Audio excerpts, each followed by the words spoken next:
In the kind of darkness that swallows sound and erases the horizon, 6 American destroyers slipped across the waters of Vela Gulf. The night offered no moon, no starlight, only the low hum of engines and the steady sweep of a radar dish cutting through the void.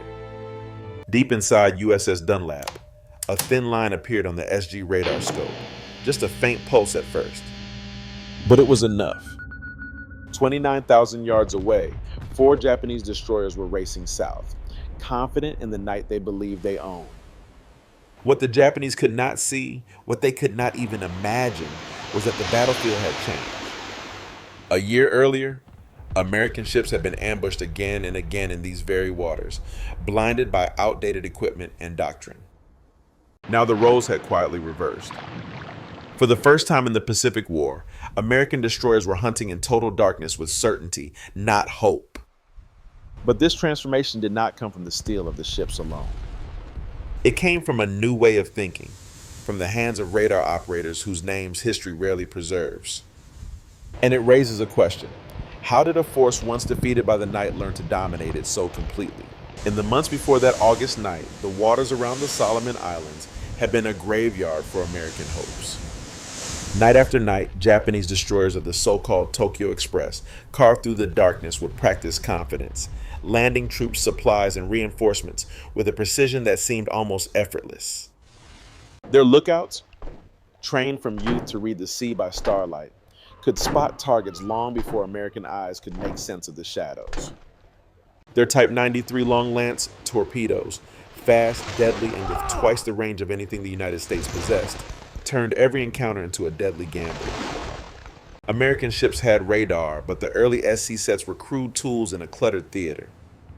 Their long wavelengths scattered across the jagged silhouettes of Savo Island, Guadalcanal, and Florida Island. On the radar scopes, land and ship merged into one confused blur. Again and again, captains hesitated, waiting for visual confirmation that never came in time. And in those moments of doubt, Japanese torpedoes were already tearing through hulls. Savo Island, Cape Esperance, Tassafaranga, Columbangara, the names became a litany of lessons paid in steel and blood. Yet beneath these setbacks, a quiet shift had begun. In 1941, engineers at MIT's radiation laboratory, working with Britain's breakthrough cavity magnetron, developed a new radar, the SG. Compact, precise, and built to operate at a 10-centimeter wavelength, it could distinguish a destroyer from the rocky spine of an island. More importantly, it presented its picture on a planned position indicator, a circular display that showed range and bearing together, allowing operators to track multiple contacts in real time. It was the first radar that could truly see the night as clearly as daylight. But technology alone could not overturn a doctrine rooted in caution. American naval strategy in early 1943 still placed cruisers at the center of night operations. Destroyers were escorts, extra eyes, extra guns, never the blade that struck first. Radar was a warning system, not a weapon. The idea of building an attack around electronic signals rather than the human eye was, to many senior officers, unthinkable. It took commanders like R. Lee Burke to challenge that belief. Having studied each defeat in the Solomons, Burke argued that radar was not a supplement, it was the future. Detect first. Close fast. Launch torpedoes before the enemy ever saw you. Open gunfire only after the torpedoes were running. His destroyer squadron proved the concept in action, registering victories that doctrine could not explain but results could not deny. By mid-1943, a new question loomed over the Pacific. What if radar no longer served the fleet but led it? The answer would unfold in Vela Gulf, where a pure destroyer force, armed with SG sets and a new way of thinking, prepared to rewrite everything the night had once taken from them. On the morning of August 6, 1943, 6 American destroyers slipped out of Purvis Bay with a clarity of purpose that few naval missions possessed. There were no cruisers to anchor their formation, no battleships to deliver the crushing broadside that doctrine demanded. This time the destroyers would stand alone. Commander Frederick Moosbrugger had met with all 6 captains before departure, laying out a plan built not on tradition but on a new logic shaped by radar. Division A1, Dunlap, Craven, and Maury would be the silent blade. Their torpedo batteries were full, and their task was simple in concept, but demanding in execution. Close to torpedo range, undetected, launch a coordinated salvo and disappear into the darkness before the enemy understood what had happened. Division A2, Lang, Starrett, and Stack would maneuver into position to cross the Japanese T, bringing their 5-inch batteries to bear only after the torpedoes struck. There would be no searchlights, no ranging shots, no revealing flashes. And above all, there would be silence. Silence on the radios, silence on the guns, silence on the sea. The conditions favored them. Heavy overcast blotted out the sky, and visibility was scarcely 1,000 yards. The night was so dark that even trained lookouts could barely distinguish the water from the land. But inside the combat information centers, tiny rooms carved into the hearts of the ships, the operators saw a different world, one defined by circles, bearings, and moving blips. Here, in these cramped, dimly lit spaces, the night surrendered its secrets. At 23:33, the breakthrough came. The SG radar aboard Dunlap picked up 4 contacts, bearing 312 degrees, range 29,500 yards. A whisper of confirmation followed from Craven, then from Maury. The Japanese column was exactly where intelligence had predicted, moving fast, 30 knots straight toward Vela Gulf. Moosbrugger issued the order that would frame the next moments of history. Division A1 was to prepare for a torpedo attack. As the range closed, 27,000, 25,000, 20,000 yards, the CIC teams synchronized their plots. Every ship needed the same picture, the same firing solution, the same timing. The Japanese showed no sign of awareness. To them, the Gulf was empty, as it had always been on their previous supply runs. They did not know the Americans had come armed with a new way of seeing. At 15,000 yards, the Americans increased speed to 30 knots. The gap shrank even faster now, 10,000, 9,000, 8,000 yards. The tension in the CICs grew thick. Nothing moved except pencils, rotating antennas, and the steady rhythm of breath held just a little too long. Then at 7,500 yards, Moosbrugger gave the order. Division A1 swung into position. Torpedo doors opened. What happened next would end an era of Japanese dominance in the night. The moment the order came, the 3 destroyers of Division A1 moved with a precision that made the darkness feel irrelevant. At 23:41, Dunlap, Craven, and Maury fired their torpedoes, 24 Mark 15 sliding into the water with no flash, no thunder, nothing to betray their launch. In 63 seconds, the Americans had unleashed a weapon the Japanese never saw coming, and then immediately swung hard to starboard, accelerating to flank speed. Using the shadow coastline of Kolombangara as cover, they vanished back into the black. Inside the American CICs, the world narrowed to a single calculation: time to impact. The operators watched their plots advance in silence. No one spoke. No one dared break the fragile rhythm of concentration. The torpedoes ran at 46 knots, invisible beneath the surface except for the thin pencil lines that crept across the plotting boards. The ships themselves could see nothing. The night belonged entirely to math, training, and hope. 4 minutes can be an eternity in combat. At 23:46, the Gulf erupted. The first explosion tore through Hagakaze, a violent bloom of fire followed by the rolling crack of a magazine detonation. Almost instantly, Arashi shuddered under multiple hits and came to a dead stop, flames climbing her superstructure.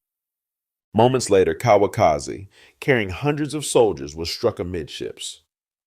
Witnesses later described the blast as if the sea itself had broken open. She capsized within minutes. The synchronized destruction was so sudden, so absolute, that it seemed impossible for a single attacking force to have done it.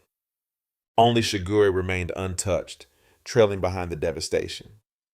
Commander Hara watched his formation disintegrate before he ever saw an American ship.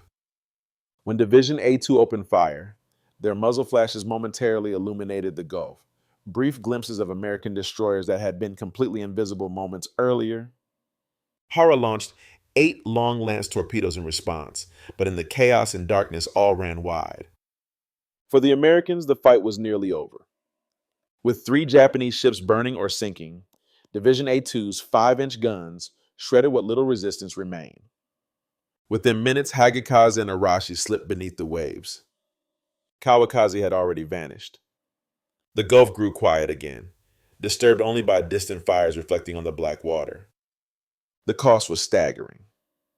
Around 1,210 Japanese sailors and soldiers were lost, most drowned before rescue could arrive. The Americans suffered no combat casualties. Only one sailor, injured in a non-battle accident, required treatment. It was a victory so lopsided that it defied every pattern of the war up to that point. And yet, the question lingered in the minds of American officers. Why had the Japanese seen nothing? The truth was simple and devastating. None of the Japanese destroyers at Vela Gulf carried effective radar. Their doctrine still demanded visual confirmation before action. Their legendary lookouts, unmatched in earlier battles, could not see through a darkness radar had learned to master. In those few minutes, the balance of night warfare shifted permanently. The age of Japanese supremacy in the dark had ended.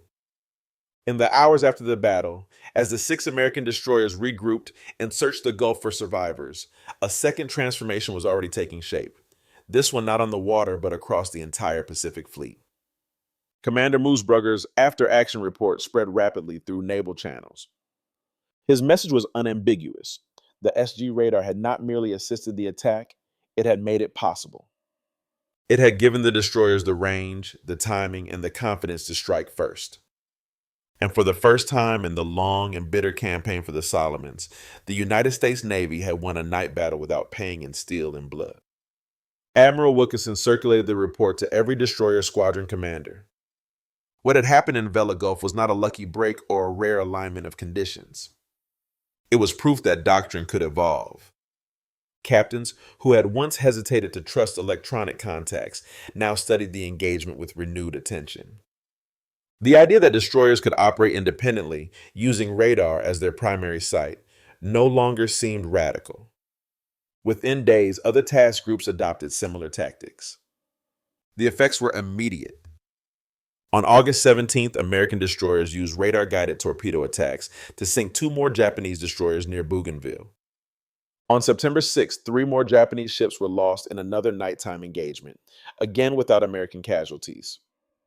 The kill ratio, once brutally tilted toward Japan, reversed almost overnight. The Japanese Navy, long accustomed to dominating the night, found itself outmaneuvered by a fleet that could now see farther, react faster, and strike with an accuracy they had not imagined. In Tokyo, the shock was palpable. Reports from Commander Hara and other surviving officers described the Vela Gulf attack as an ambush by unseen forces. Submarines, aircraft, coastal guns, anything but destroyers guided by radar alone. Even when Japanese intelligence concluded that American radar had improved dramatically, they misunderstood the deeper truth. They believed the technology was similar to their own. What they failed to see was the doctrinal revolution behind it. By late September 1943, Japanese command issued a painful directive: avoid night surface combat with American forces unless holding overwhelming numerical advantage. The Tokyo Express runs that had once defined Japanese mobility dwindled. When they continued, they relied on submarines or smaller craft rather than destroyers. Around the world, the lesson was unmistakable. Technological shifts in warfare do not announce themselves with fanfare. They appear first in the hands of those willing to rethink old assumptions. And on that night in Vela Gulf, the United States Navy proved that the way a tool is used can be more decisive than the tool itself. When the smoke cleared over Vela Gulf, the battlefield returned to its quiet form, an empty stretch of dark water with no monument to mark what had occurred there.